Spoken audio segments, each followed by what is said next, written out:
Hey, welcome back to another video. Now we gonna get my girl Jasmine Crockett going. Jasmine Crockett is one of my favorite. I love Jasmine Crockett. Definitely do. Subscribe, turn on post notifications, smash that like button up. We're here today so the chairman can peddle new conspiracies. Okay, let's hop right into it. No time to waste. Let's go. I just want to see if we can level set, because I don't know if people truly understand the point of USAID. First of all, can I just ask you really quickly, each of you, yes or no? Do you believe that soft power matters? Yes or no, Mr. Unger? Yes. Yes. Yes.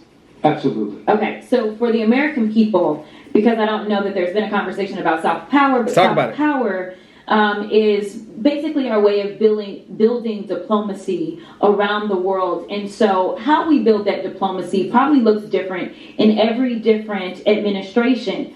But the issue that I have right now is that some would argue that we've taken a butcher knife where we need a scalpel, or others would just say that we are throwing out the baby with the bathwater. But either way, we are not accomplishing our goal, because as it's been laid out, we have people that have gone hungry, we have people that have died. So let me try to make sure that people understand what it is that soft power is, which is building diplomacy. The next part of that I want you to understand, those of you that are watching, is that as members of Congress, we do have congressional oversight to the extent that we actually travel the world. We go, we sit down with world leaders, we talk to them about the programs that we have, we talk to them about trade. We also have an opportunity to go and visit and talk and see exactly how our dollars are being spent. And if you are a good member of Congress, you do that. And I do want to tell you about an experience in Africa, but I got to get through these other remarks. So if I have a chance, I'm going to tell you why I believe in this with my whole heart.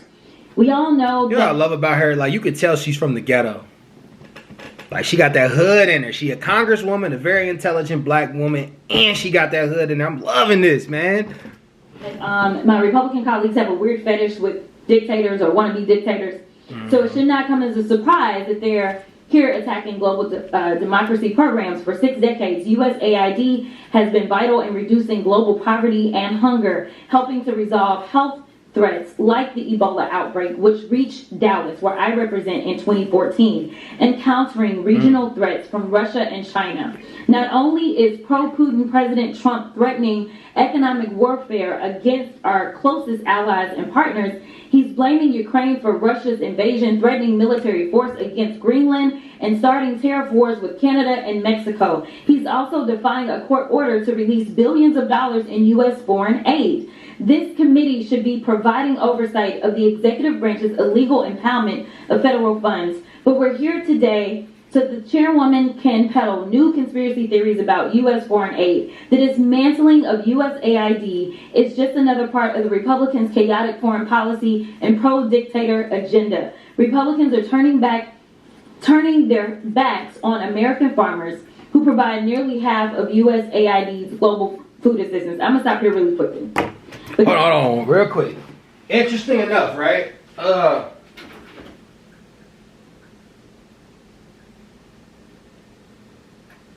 cool. We'll go with that. Hey, my bad, y'all.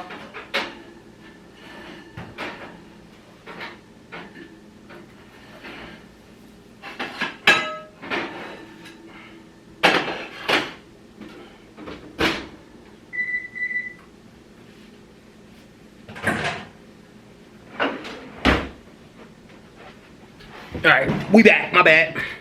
Because I think what happens is that when the American people hear that we're sending out money, they believe that we're just dropping bags of money places. And that's not what we do. But let me tell you, China does. China does.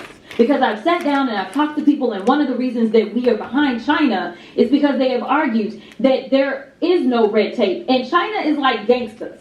Like, think about the biggest, baddest guy offering you money when you want it, like a loan shark, right? And then when they come back to get their money, they want your firstborn, your secondborn, and everybody else. That is who China is. But a lot of people that are desperate for money, they go for that, because in America, we're going to say, no. We're going to take care of our farmers. We're going to make sure that our farmers are the ones that are giving you the food. We're going to make sure that if you want arms, those arms are going to come from us. So I want people to understand, we don't just go with black bags and drop off bags of money like that. It's not that simple.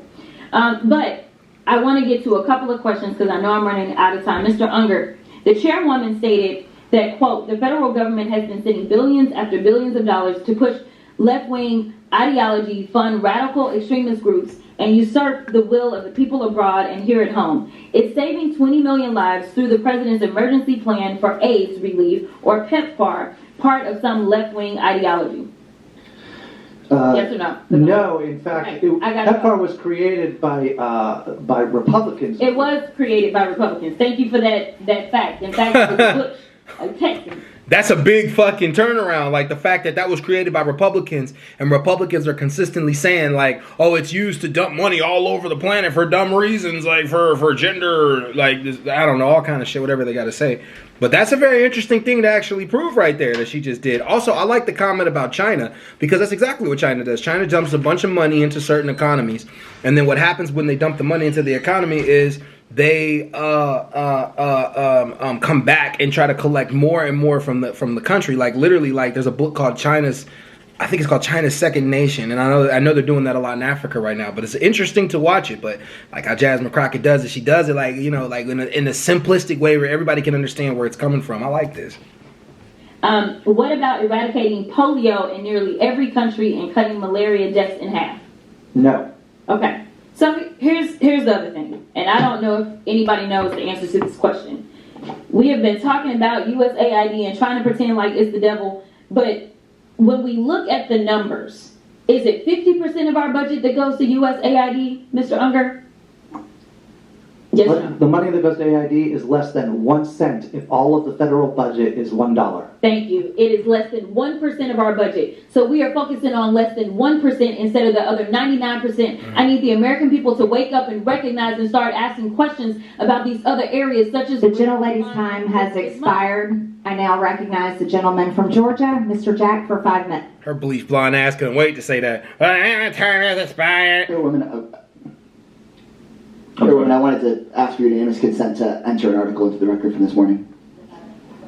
It is an article from the Washington Post this morning titled, Judge Orders Trump Administration to Pay Millions in USAID Funds that the UN World Food Program is owed more than $820 million in funds, from just this morning. Without objection, so ordered. Marjorie Taylor Greene. Hell no. Hell no. Yeah, man. Jasmine's making good points, man. Sorry I had to get up in the middle of that. I had to get that thing before it burned. But yeah, like it's crazy. Like, you know, Marjorie Taylor Greene and Jasmine Crockett have went at it a couple of times. And she said like they came here to talk about conspiracies. And it seems like that's what Marjorie Taylor Greene goes off of, a lot of conspiracies. But I know a lot of Republicans like her. And there's no disrespect to her. I don't really know that much about Marjorie Taylor Greene. I see some things she say. But obviously she got elected, so somewhere somehow the people like on that end like her, and that's okay. There's nothing wrong with that, you know.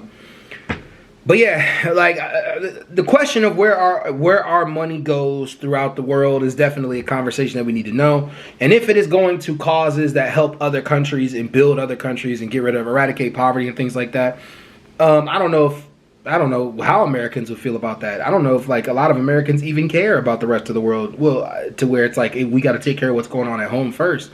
But I mean, but if you do fix the rest of the world, then technically in a domino effect, you kind of fix home as well. You know, like China couldn't be a nation without us, to a degree, as well as we couldn't be a nation without China.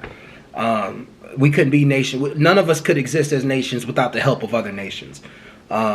And yeah, like, I don't know. Right now, I am noticing the backpedal from the Republicans, though, when it comes to Putin. Like, a lot of them don't like Vladimir Putin right now. Like, because, I mean, Donald Trump is starting to understand why Biden was giving weapons to the Ukraine. It seemed like Donald Trump was starting to do certain things that Biden was doing. It's getting a little interesting now. And it's funny because I'm around a lot of people that are part of his fan base, right? And like they're mad at some of the things that he's backtracking on, like how now all of a sudden like he wants to give weapons to the Ukraine, because now you understand the Ukraine.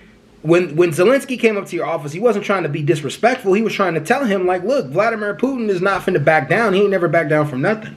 So when she says they're in love with dictators, I kind of want to say, like, at this point now, I think they're starting to realize. I think what Trump thought was when he came in, he could change the mind of Vladimir Putin and in the war because he had a good relationship with them on his first term. But the man said he wanted to conquer the Ukraine. He didn't say he wanted half of it. He didn't say he wanted a piece of it. He said he wanted the whole thing. So, like, he going to take the whole thing, and that's what he going to try to do. But anyways, I'm just ranting, y'all. I'm going to get out here.